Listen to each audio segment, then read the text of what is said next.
This was built to do anything from mild to moderately difficult trails. We will crawl some rocks, but it is not a rock crawler. I wanted something that could get me through 90% of the trails. Not so worried about that last 10% in this vehicle. I want to get out and explore and still do a little bit of trail riding and rock crawling with it. I am running 37-inch tires. Normally, I would probably go with a taller gear, but in keeping this a little more original, I did not want to do an LS swap or full drivetrain swap. I did put the Atlas in. However, I kept the AMC 360. It's fully rebuilt, redone, and I kept the TorqueFlite 727 transmission. That's a 3-speed. Don't know if I'll regret that. I hope I don't, but with the 3-speed, I didn't want to go with too tall of a gear. Doing math, I think the 456s will work out okay, but time will tell when I test drive it. If I have to swap them out,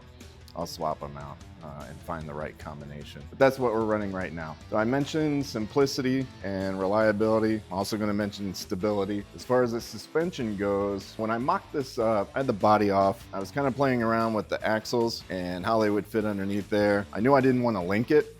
I was going to stick with leaf springs. So with these axles, of course, they're much wider than stock. Hi, what are you doing?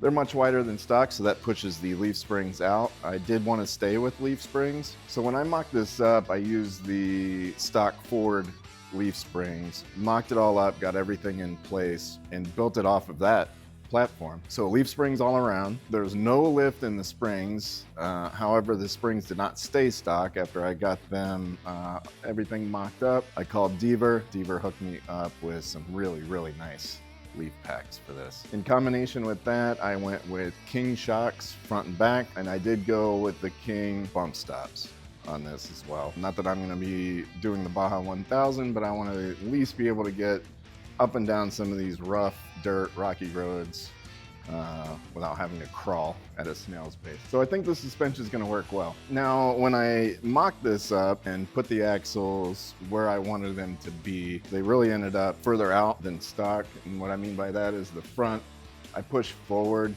3 inches, and that just creates some space so the tire is not all up into this area as it travels. So the front's moved forward 3 inches. The rear is moved back 4 inches, same reason, and I'll take you back there. We'll take a closer look at that.